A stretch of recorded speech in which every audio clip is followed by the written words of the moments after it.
Bom, pessoal, na videoaula passada a gente viu aqui o nosso cadastro de clientes. Usamos lá o procedimento de desativar e ativar botões. Então, ao clicar no botão incluir aqui, ele ativa e desativa os botões aqui. Recurso bem interessante.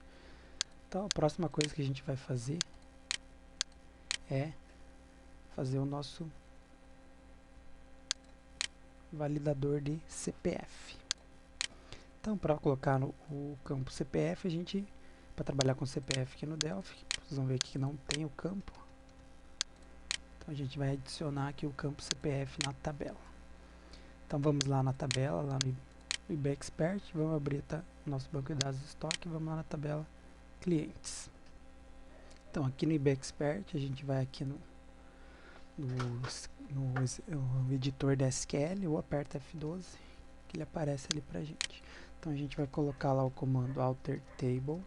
Então, a gente vai adicionar a tabela, vai alterar a tabela clientes. E a gente vai adicionar um campo chamado CPF, que vai ser do tipo varchar de 11. Então, a gente não vai levar em consideração os pontos. Então, alter table clientes, adicione o campo CPF do tipo varchar de 11. Vamos clicar para executar, não deu nenhum erro, estão vendo aqui embaixo. Clicar no commit para confirmar a transação.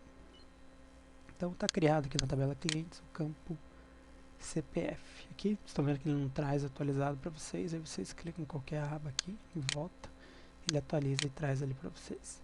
Então, lá no Delphi, agora a gente vai adicionar aqui o campo. Então, clicar duas vezes no componente, add field, e apareceu ali CPF.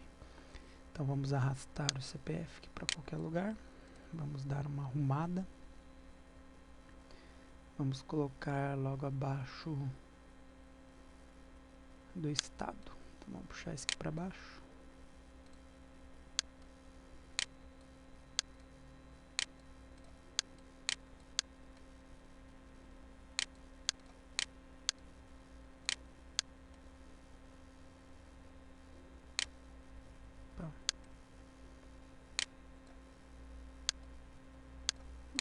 Então, aqui a gente tem o nosso campo CPF.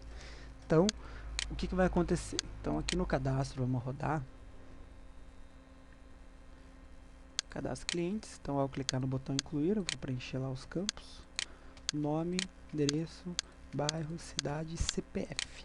Então, no CPF, quando eu digitar o CPF, o valor do CPF, quando eu tirar o cursor aqui desse campo, ele vai ter que fazer a validação para mim. Então, vai ser o evento onExit desse componente aqui. Então, vamos cancelar. Então, quando eu sair desse campo, ele vai fazer a validação através de uma procedure. Então, a gente criou aqui uma procedure para ativar e desativar. A mesma coisa que a gente vai fazer é criar uma procedure para validar o CPF. Então, aqui no nosso código, a gente vai criar uma função. Então, qual é a diferença de função e procedure? Função, no caso, a gente vai passar um parâmetro para ela. Então, o que seria o parâmetro? O parâmetro vai ser o campo, que é o conteúdo do campo CPF, que é o dbEdit9. Então, eu tenho uma função aqui já copiada para evitar de digitar tudo de novo. Então, você está vendo que a função ela é bem extensa. Isso aqui é padrão, funciona em qualquer sistema, a validação vai ser do mesmo jeito. Então, aqui ó, o cabeçalho da função. Então, a gente tem uma função chamada CPF e aqui dentro do parênteses a gente tem um parâmetro que a gente vai passar. Então, ele vai fazer uma função do qual CPF. Então, aqui dentro a gente criou uma variável do tipo string que vai ser o parâmetro que a gente vai passar, que a gente vai ter que chamar a função e passar o parâmetro. E ela vai retornar um valor booleano, verdadeiro ou falso. Então, se o CPF for verdadeiro ou se o CPF for falso. Então, como que vai funcionar essa função? Então, aqui eu tenho a função. E logo abaixo, aqui no evento onExit do CPF, então ativo o evento onExit, eu chamo aquela função. Então, o nome da função, se vocês verem aqui, ó, o nome dela é CPF. Então, no evento onExit, eu chamo ela. Então, CPF, daí o parâmetro que eu vou passar. CPF do quê? No caso vai ser do nosso componente que dbEdit9, dbEdit9. Então seria isso daí. Então se eu rodar, opa, dbEdit9.text, que é o valor, né, a propriedade dele. Então a gente está pegando o texto. Rodo. Então se eu executar aqui, incluir, se eu digitar o CPF, ao sair ele chama aquela função. Só que ele só está chamando e não está fazendo nada, não está dizendo se o CPF é válido ou não. Então para isso eu vou usar o retorno da função. Então como eu já sei que a função retorna boolean, verdadeiro ou falso, eu vou fazer o teste aqui no eventualExt. Então eu coloco aqui, ó, se o CPF, no caso o retorno da função CPF, for igual a true, for igual a false primeiro. Se for igual a false, o que ele vai ter que fazer? Ele vai ter que dar uma mensagem de erro para o usuário. Então, show message, CPF inválido.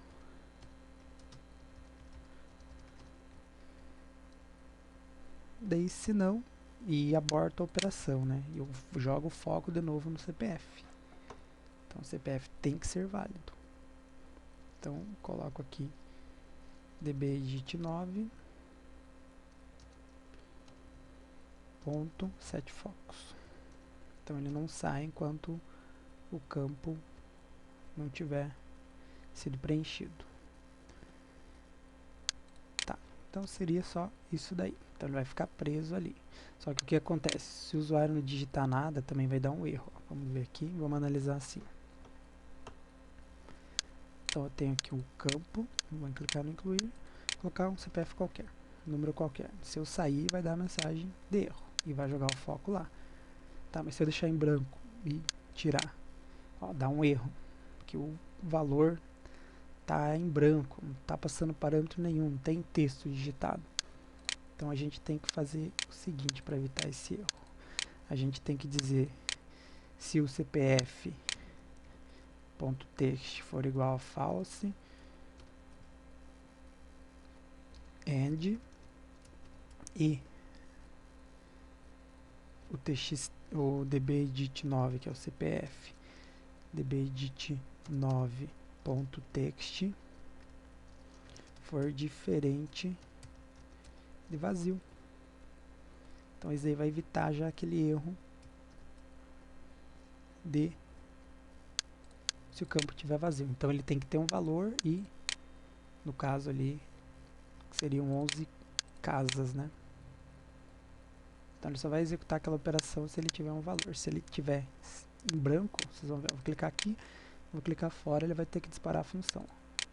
Opa, deu o mesmo erro ainda. Ah tá, então para evitar aqui, ó, vamos trocar a ordem que vai ser executado.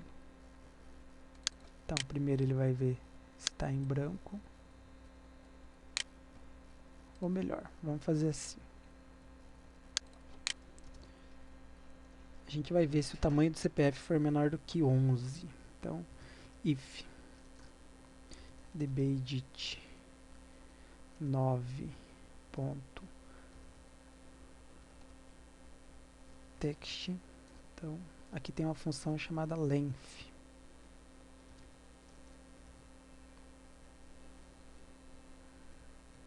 Deixa eu dar um espaço.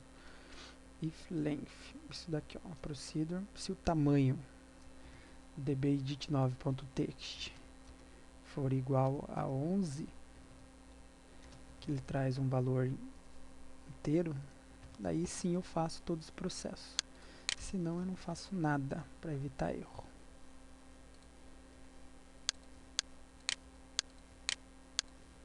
E aqui eu tiro isso daqui, que já não vai ter mais utilidade daí, porque ele está sendo filtrado ali em cima.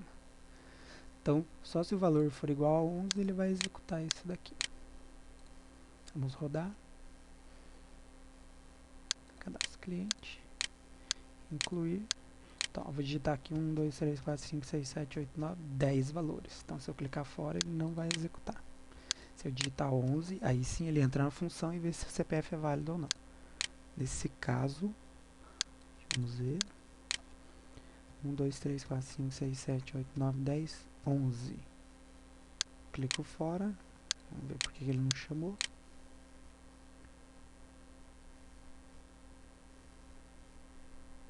If length dbedit9 igual a 11. Vamos ver. Vou colocar um parênteses aqui. Vocês estão vendo que o sistema eu estou fazendo junto com vocês. Eu não estou fazendo antes e estou jogando aqui no Delphi. Então eu estou fazendo mesmo tudo com vocês. Então eu estou sujeito a erros também. Então vamos rodar aqui de novo. E é bom que aconteça erros que aí a gente vai aprendendo junto. Então 1, 2, 3, 4, 5, 6, 7, 8, 9, 10, 11. Então se eu tirar o campo daqui, ele vai ter que dar a mensagem CPF inválido. Então só se o valor for igual a 11. Se eu digitar um valor menor, ele não valida. Então se eu colocar aqui um valor maior até, ele não vai aceitar porque já está definido o banco, ó, CPF inválido. Então esse aqui, vou colocar um CPF válido agora aqui, o meu. No caso CPF, todos os CPFs repetidos, números repetidos assim, ó, são válidos. Então ele passa, ó. Se eu colocar o 2, também passa e assim por diante. Até o 0, considerando um CPF válido. Não utilizado, mas é um CPF válido. Ok? Então nossa função de validação de CPF, que é bem interessante, tá?